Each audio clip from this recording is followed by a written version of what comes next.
Hello, you're watching A News Morning from Baku. I'm Bakhtiar Sanov and let's see the headlines. South Korean President Yoon Suk-yeol arrested as the political crisis in the country evolves. U.S. President Joe Biden looks to relax Cuba sanctions in final days before Donald Trump takes office. BP warns of fourth quarter profit hit, postpones capital markets day.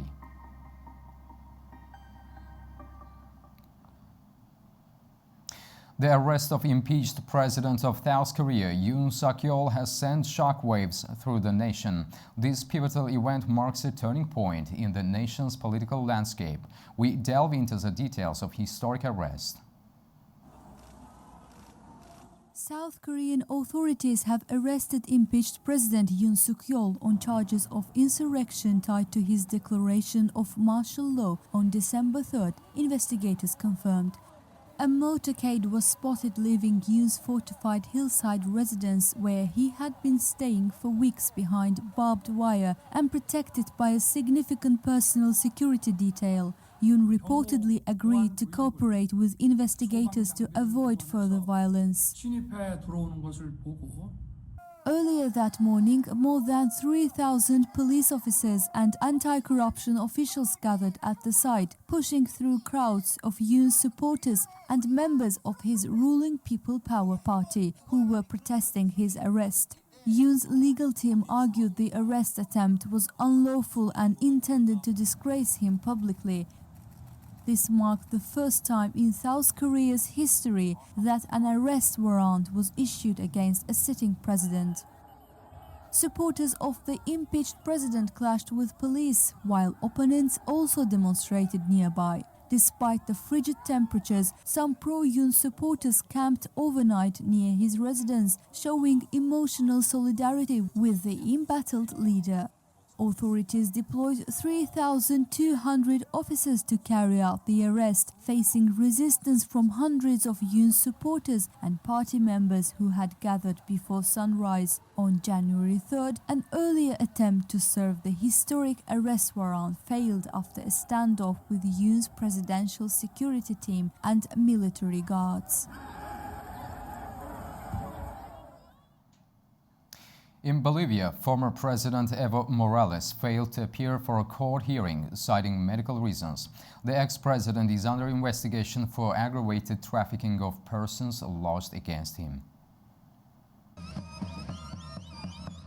Bolivia's former president, Evo Morales, did not appear for a court hearing, citing medical reasons. Morales is being investigated for the crime of aggravated trafficking against a minor, with whom he allegedly fathered a child in 2016 during his administration. The judge confirmed that Morales' defense had presented a medical report, alleging he was suffering from several conditions, including bronchopneumonia, which prevented him from traveling to the city of Tarija, where the hearing was set to take place. This medical certificate was issued on January 12th. Therefore, after a lengthy debate that has taken place in the hearing, the undersigned judge has considered as valid this element presented to justify his non-attendance at this hearing. The hearing for evaluating and applying precautionary measures for the citizen has been rescheduled for Friday, January 17. With the hearing being rescheduled for Friday, Morales' defense has been given a 48-hour window to present medical evidence to substantiate the former president's illness. Tarija prosecutor warns that his failure to appear on Friday will result in the issuing of an arrest warrant. If he does not show up, the same thing will happen as happened with the other defendant, the mother of the victim. We would apply the Code of Criminal Procedure, Article 187, and declare his absentia and issue an arrest warrant, the preventive seizure of all his assets, and any other action we may request during the hearing. Meanwhile, in Bolivia's capital, La Paz, police and supporters of Morales clashed during an anti-government protest. The thousands of protesters gathered to demand the resignation of incumbent leader Luis Arce, citing economic challenges. Authorities, however, believe the protests are related to the investigation of Morales. About 50 people were arrested during the demonstration. U.S. President Joe Biden plans to ease sanctions on Cuba just days before leaving office, aiming to provide economic relief and push for the release of political prisoners. However, some Cubans remain skeptical, questioning how effective these changes will be. U.S. officials said President Joe Biden plans to relax sanctions on Cuba just days before Donald Trump takes office. The measures were expected to give Cuba some economic relief in the short term as it battles a crippling economic crisis. But some Cubans in Havana viewed Biden's plans as too little too late. He promised many things at the beginning, that he would help Cuba in many ways that he really never fulfilled.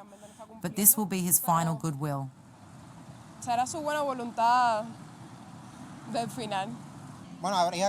Well, we have to see what Trump does next.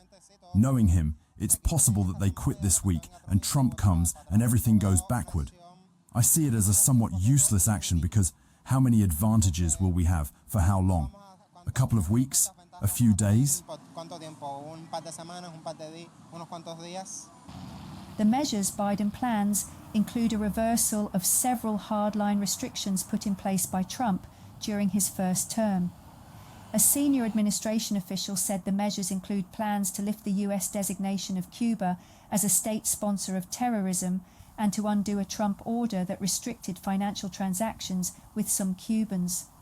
Officials said Biden expects the move would lead to the release of political prisoners in Havana. They did not specify the number of prisoners or give a time frame. In a brief letter to Congress, Biden said his steps were necessary to the national interests of the United States and will expedite a transition to democracy in Cuba. Wildfires continue to ravage Los Angeles County, claiming 25 lives and displacing tens of thousands. As emergency responders fight the flames, authorities have made 50 arrests for crimes such as looting and arson.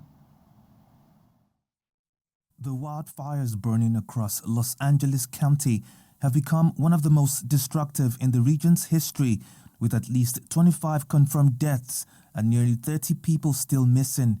The fires have scorched over 115 square kilometers of land, fueled by strong Santa Ana winds, reaching speeds of up to 80 kilometers per hour. Thousands of homes have been destroyed, and 88,000 residents have been ordered to evacuate, with another 84,000 on high alert. The blazes have caused widespread damage, with the Eaton and Palisades fires standing out as the most catastrophic. The Eaton fire has burned over 56 square kilometers, destroying 7,000 structures and claiming 17 lives. The Palisades fire has ravaged 93 square kilometers, destroying 5,000 buildings and causing at least 8 deaths. These two fires now rank as the most destructive in Southern California's history, surpassing the Cedar Fire in 2003.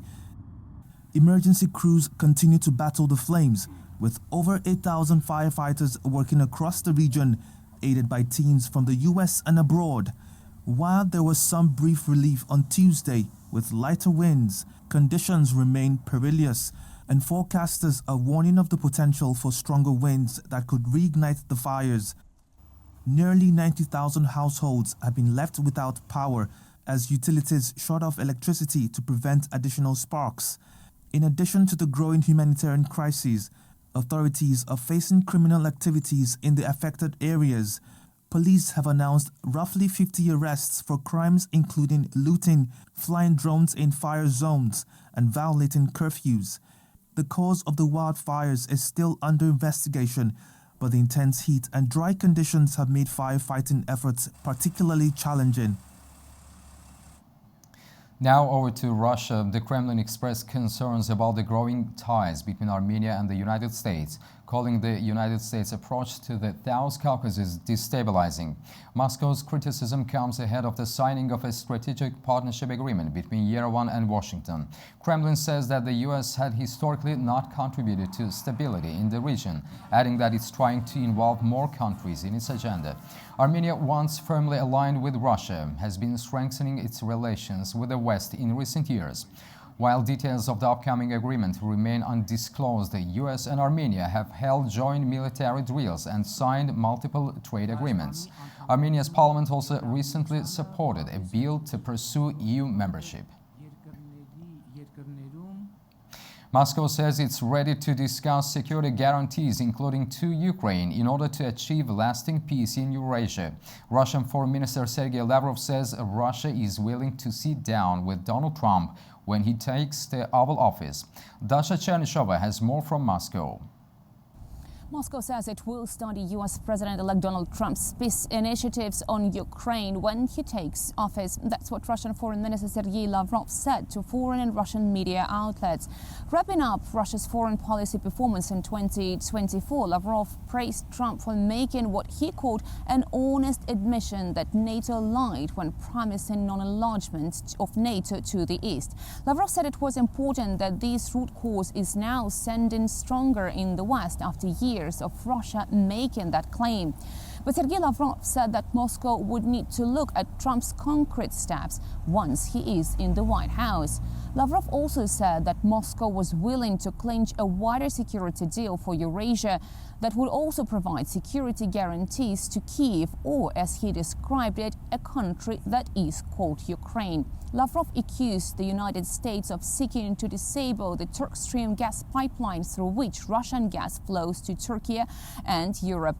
He said he was convinced that Washington doesn't need any competitor in any area, starting with energy, and therefore it was encouraging Kyiv to disable the Turkish Stream after the Nord Streams. The comments come after Russian Defense Ministry said Moscow had downed 9 Ukrainian drones that tried to attack part of infrastructure of the Turk Stream gas pipeline, describing the attack as an act of energy terrorism. Lavrov also spoke of Moscow's ties with Tehran, saying that the Strategic Partnership Treaty expected to be signed later this week between the two countries will not be aimed against any other country. Russia's top diplomat also urged all countries to comply with the UN Charter in full and warned against speaking certain points of it as positions on the menu according to tastes. Lavrov also said that the Security Council should be reformed, insisting that the countries that have a special responsibility in the global economy, world finance, world politics, military layouts are not all represented in the UN Security Council. The minister named in particular China, India and Brazil as those that should be represented. Commenting on the situation in Syria, Lavrov said Russia was not leaving the Middle East and noted that the Russian embassy remains open in Damascus and there are daily contacts with the new authorities of the country. Dasha Chernyshova in Moscow for E! News. Syria turned a new page after Bashar al-Assad's fall after 13 years of civil war.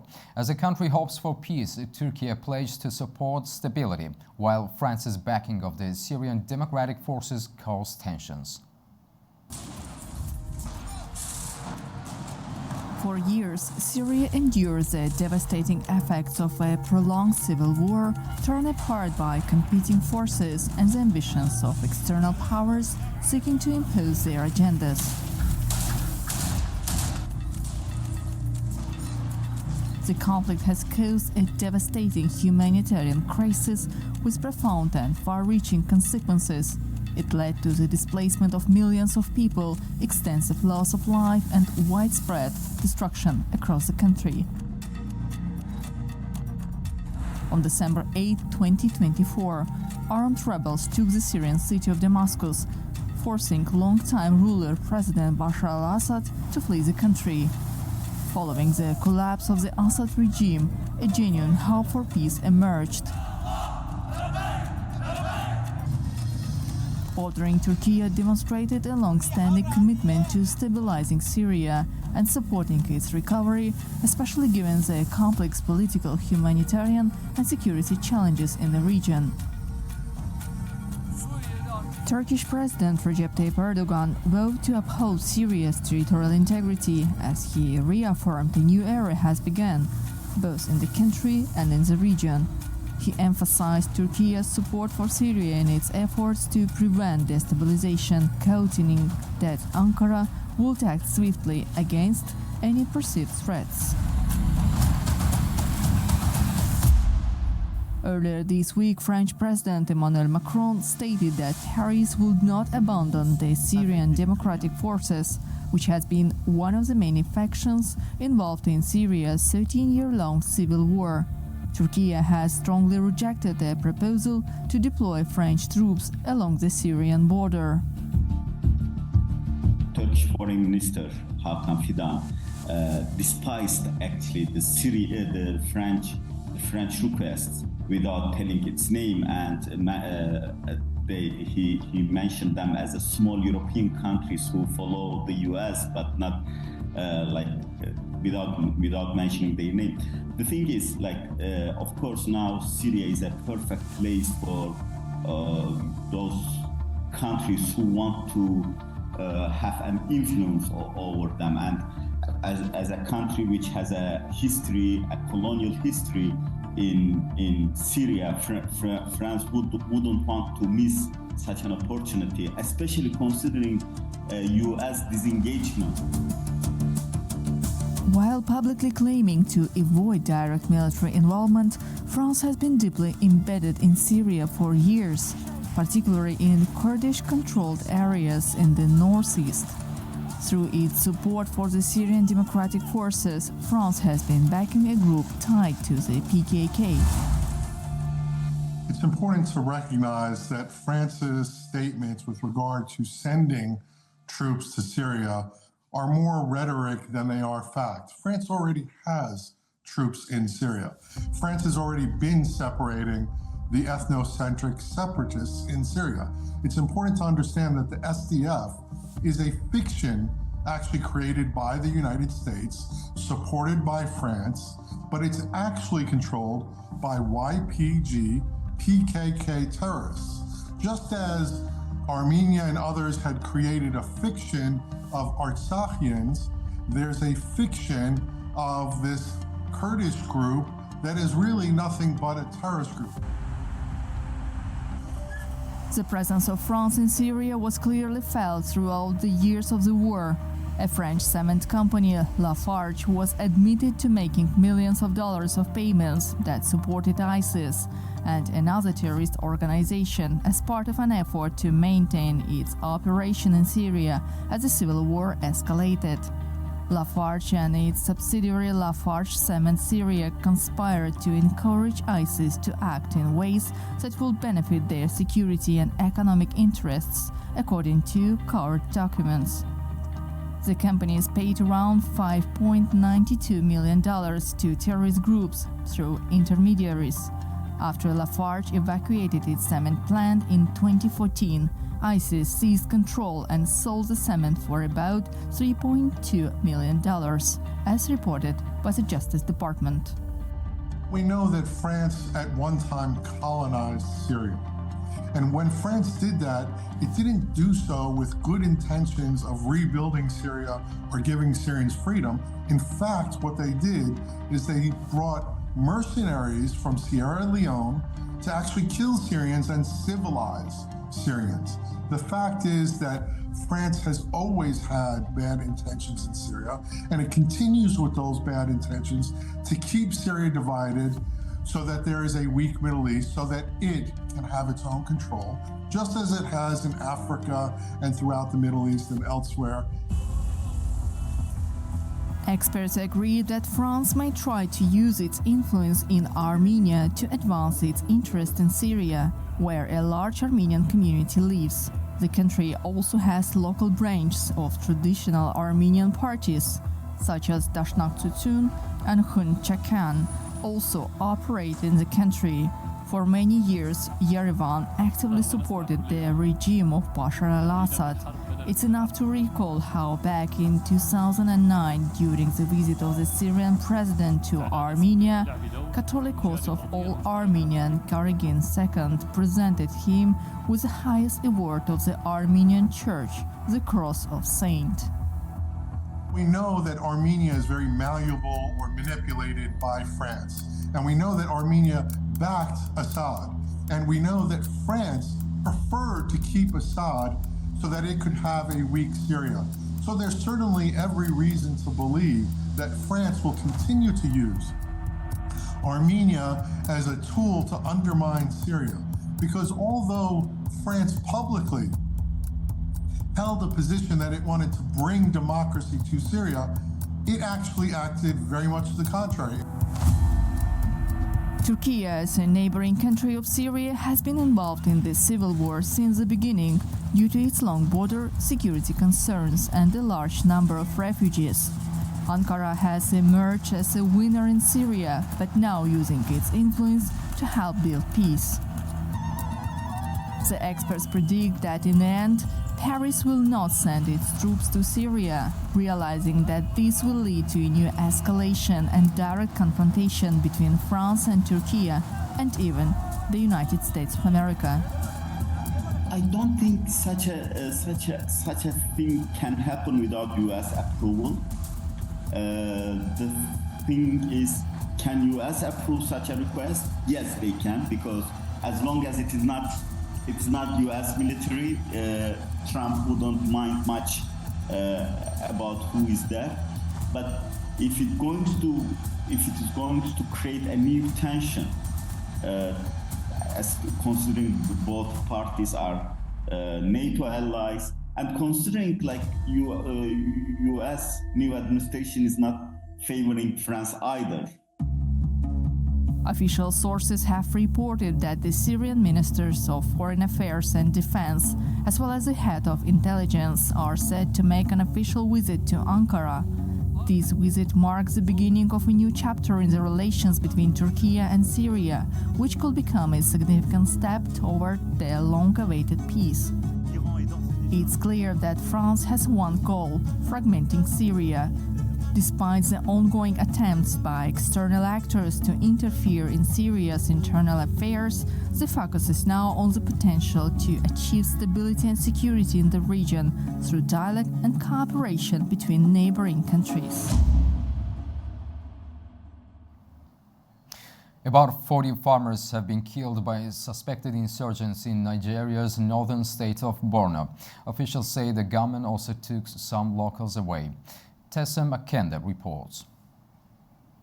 Farmers, according to a statement by the state government, strayed off the security corridor established by security agencies to an area prone to attacks by terrorists. Borno State is the epicenter of an insurgency in Nigeria, which the United Nations says has led to the death of over 35,000 people and displacement of over 2 million. Several of those who are displaced are now taking refuge in camps. In August last year, about 16 people were killed in the state by suspected insurgents. In 2023, 15 rice farmers were killed and several others were abducted in the state. Locals say the insurgents usually launch attacks on communities using motorcycles, shooting sporadically and instilling fear in them. Authorities in the state have visited communities where the insurgents attacked to commiserate with families of the victims. They urge the locals against movement in locations identified to be unsafe. The state governor has also directed security agencies to ensure those who have been abducted are rescued and the suspected insurgents arrested and dealt with. Nigeria's President Bola Tinubu has also repeatedly directed his security and intelligence heads to do all they can to defeat all forms of criminality in the country. Defense authorities in the country said the terrorists are getting local and foreign support and have called on the United Nations to assist in tracking them. They have promised to improve on the local manufacture of weapons in the country and ensure they eliminate the insurgents and other forms of security threats to the country. Tassim Akendi for A News in Jos. In business news, electric car sales rose by 25% globally last year, surging in China but slowing in Europe. That's according to figures published by the British consultancy Raw Motion. A record 17.1 million battery electric vehicles were sold last year across the world, according to figures compiled by the firm. China pulled further ahead as the world's leading market for electric cars, with 11 million sold, an increase of 40% from 2023. In Europe, sales slipped by 3% 3% to 3 million vehicles after 4 years of strong growth. In an overall declining market in Europe, hybrids took the largest market share at the expense of petrol and diesel vehicles. Electric vehicle sales also rose in the United States and Canada, climbing 9% by 1.8 million vehicles. Raw Motion noted that government measures or the absence of them play an important role in the sales dynamics as electric vehicles remain considerably more expensive. BP warned investors weaker fourth-quarter results could be on the way. The energy major sees lower oil and gas production, refining margins and trading. BP said the drop in refining margins and impact of turnaround and maintenance activity could lead to an up to $300 million drop in profit quarter on quarter. The news sent BP shares down almost 3% on Tuesday. BP delayed its much-anticipated investor day due to a medical procedure for CEO Murray Auchincloss. The British firm said he will be back in the office in February after undergoing a planned procedure and is recovering well. The Capital Markets Day was due to take place on February 11th in New York, but will now be later in the month in London. Auchincloss has struggled to steady the company while facing investor concerns over strategy. He is expected to unveil his strategy for the company at the Capital Markets event. The firm has sharply slowed investments in renewables and low-carbon energy since he replaced previous boss Bernard Looney. Auchincloss has focused instead on higher-return oil and gas projects since taking office in January last year. BP will still publish its fourth quarter and full-year results as planned on February 11th. Fergani Space, a subsidiary of Turkish defense giant Baykar, successfully launched its first satellite, FGN-100D1, as part of SpaceX Transporter-12 mission, the firm announced on Tuesday. The Turkish Space Agency confirmed that SpaceX Falcon 9 rocket carried the FGN-100D1 satellite into space from the Vandenberg Space Force Base in the United States, marking Turkey's entry into the small geostationary satellite category. Fergani Space Agency said that the satellite, which will offer global coverage in the field of communication and geopositioning, will pioneer the technologies of the future. Launch Complex 4 East. 5 events coming up in quick succession.